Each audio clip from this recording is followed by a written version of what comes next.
Welcome to My Media Life, brought to you by the World Media Group. My name is Belinda Barker. In this podcast series, we talk to the movers and shakers from across the marketing and advertising industry.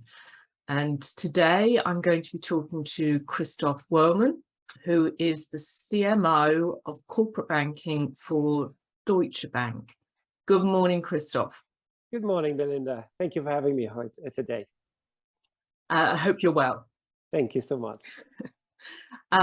Christoph, I wanted, before we get into the main body of My Media Life, I was hoping that you could share with us a little bit more about what it means to do marketing for such a large bank, because it's so multifaceted, and I think it's perhaps a little different from almost any other marketing role in other industries. Yes, you're absolutely right in that. First of all, banking means different things to different people, because most people have usually a notion of banks in their capacity as a retail private customer. But of course, banks have different other facets as they are conducting also capital markets business, or business with larger corporate clients, or in the asset management space. So marketing is multifaceted, and the challenging and fascinating thing of marketing for banks, and my role in marketing to business audiences, to corporates and large multinational institutions, is that you're not marketing any physical products. You're marketing the capacity of an institution to foster economic growth by supporting corporates in various aspects of their day-to-day activity, be it by processing their payments or funding their business. And as such, marketing is super inspiring, because on one day you may be involved in talking about a project in a developing country, and on the other day you are talking about how you can support a client in growing into different regions in Asia Pacific and the challenges that they may have. And the third day you're involved in issues about supply chain management and stuff. And marketing, therefore, is so much the conveyance of the intellectual capabilities of a financial provider, of their expertise, as opposed to just a pure product play and getting rid of something you have, in your shelves, which is not disrespectful to anyone who has that. It's just a different mechanic. Interesting. So, forgive me, but I noticed from your LinkedIn profile, you've been with Deutsche Bank for a number of years. I won't say how many. Oh yeah, more than 30. And you've been within the industry for a number of years. But what does it mean to you? What does media mean to you per se? Well, and that's why it's good you started the question this way. When you have a number of decades of experience, in my case, of course, in one institution, but that's actually not the most important thing. If you're working for many decades in one industry, you've witnessed how this industry has developed through various cycles. And that's the same is true for the media industry. Whilst in the past, the media industry had, I wouldn't say a monopoly on information distribution, but it definitely had a so-called monopoly on the content creation. And nowadays we are in time where everybody is their own content creator. Everybody provides information, and we are now in a time where there's almost information overload. People suffering from information fatigue, from information burnout, and that's why the role of media in a basically very fast and easy consume media world is that in such an environment, quality is king. And the media that can provide well-researched, balanced quality has still a lot to say for. And that will be where, in my view, the tendency will go when you can get confirmation for every weird opinion from left, right, and center and feel perfectly entitled to continue with that thought.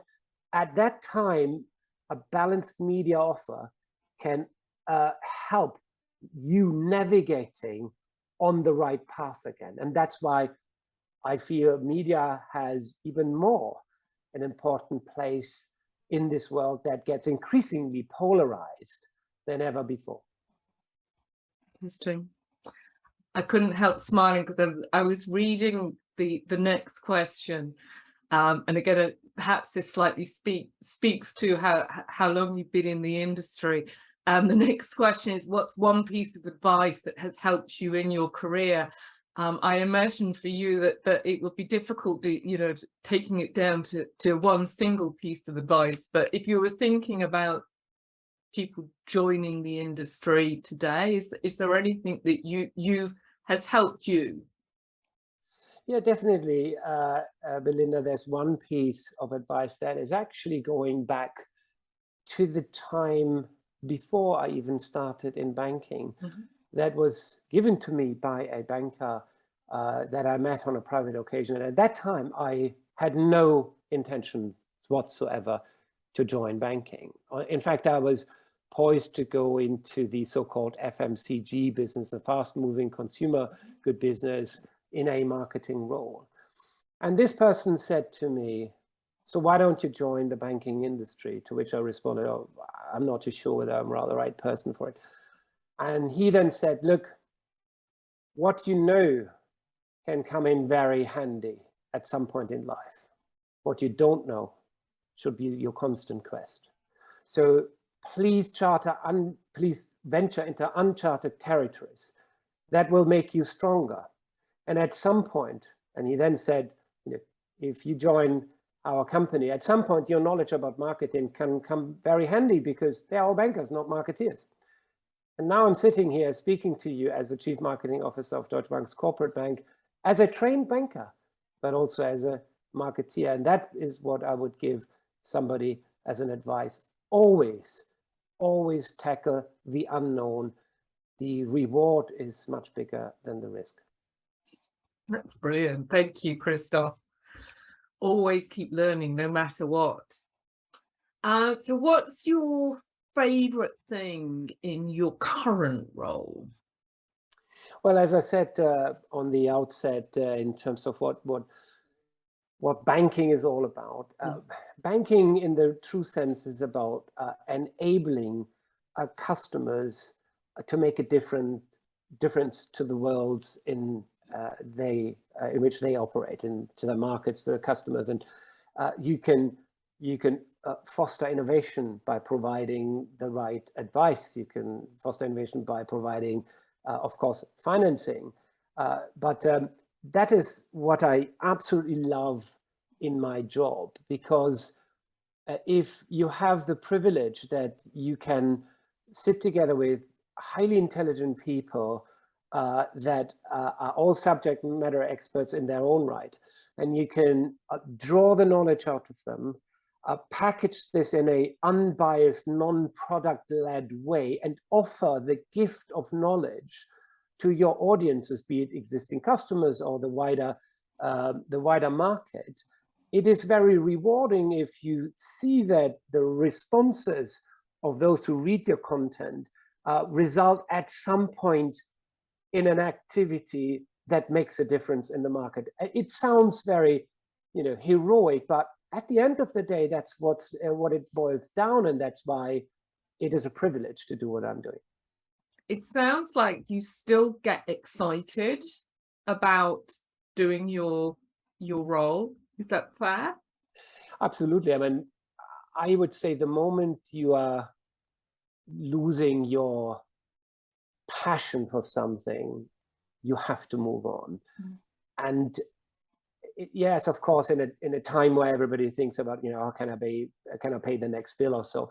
But at the end of the day, it's almost like cancer that eats you up from the inside if you're not doing what you love. And of course, we cannot choose that. Not every day for me is a day where I say, wow, I've just moved the world. There's a lot of mundane stuff that we all have to do.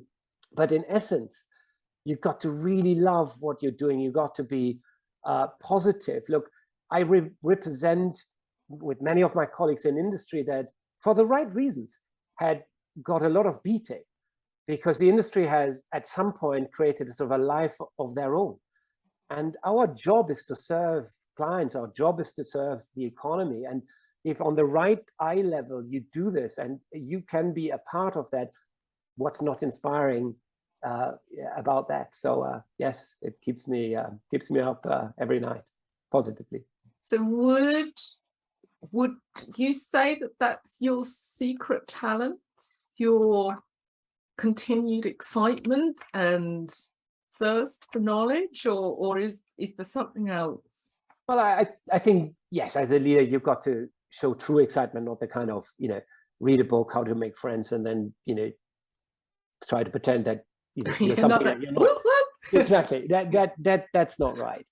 I think actually the secret, if there's any secret, in my view, and that maybe sometimes comes with time spent in a job, that you see your role as a leader of a team almost like an inverse triangle, that you turn this on its head and you are not at the top, you're at the bottom of it, supporting the careers and the success of every single member of your own team, because you're only as good as the weakest link in your team, and it's not about sort of identify weaknesses and give them like the grandfatherly help.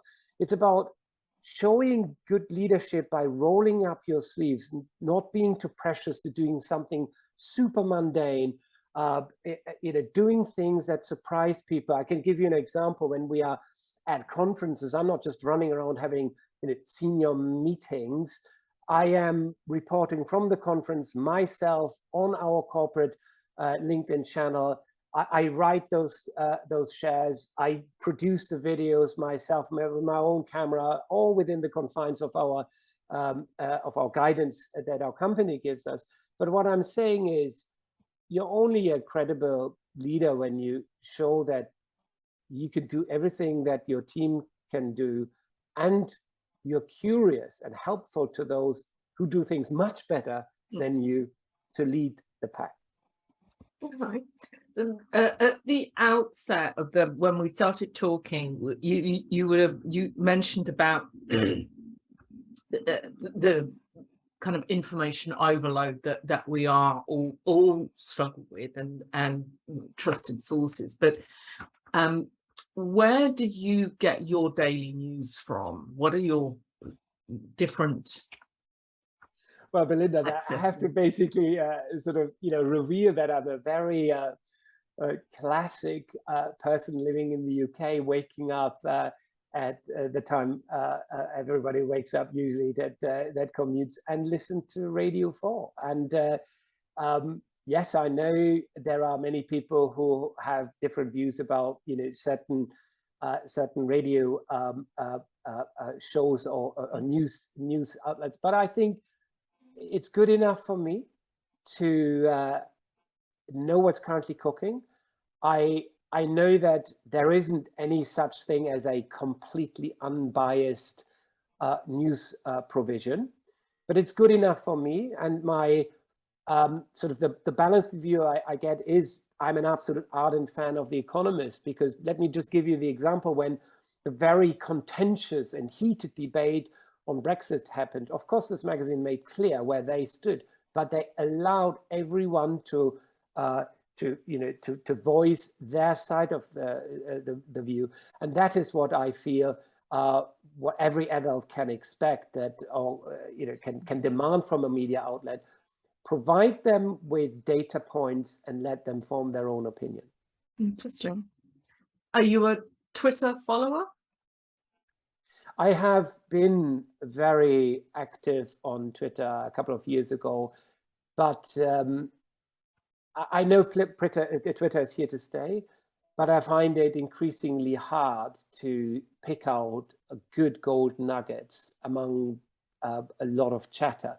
And that's why I feel that LinkedIn for me is almost like my online supplement to the news. And I hope that this channel will not be Twitterized or Facebookerized, the kind of, what do I have for breakfast and stuff. I do think it's a social and therefore also private medium, but I value the professional approach generally that this medium offers. Okay.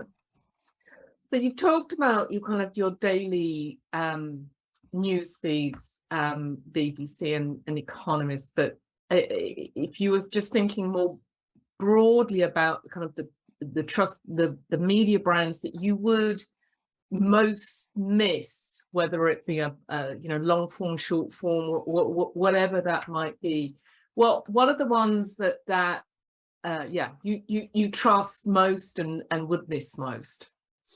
Well, thank you for that. And that is actually on this channel, a blatant plug for the World Media Group. And that's why I am very pleased to be involved with the World Media Group. I can wholeheartedly say that every single member that is listed on the list of the World Media Group participants, that's why I don't want to single out anyone, has stood the test of time in terms of their approach to journalism, their approach to research. And I would say nowadays that is so much important that there is a collective force that for the good, for quality journalism, and we as recipients of that need to A, willingly pay for it, and B, supported by making sure that we cite those quality sources whenever there is a possibility to do so, an opportunity to do so, because it is important, in my view, that we maintain the integrity of those outlets. So when you are trying to switch off from marketing, banking, work, what do you turn to? And that could be media, but anything. How do you switch your brain off? Well, yeah, you're absolutely right, and actually, that's a very valid question, Belinda, because we, in any kind of sort of business talks, we very often focus just on the sort of the upper part of our body, our brains and our intellectual capabilities, and that's why we would tend to say, when I'm switching off, I'm reading a novel and all the rest of it, and it's good for those who do. But I think, in my capacity also as somebody who's very interested in well-being and very passionate about well-being, I feel that we shouldn't dismiss the fact that we are all part of nature, and the connectivity with nature via things like the food that we eat.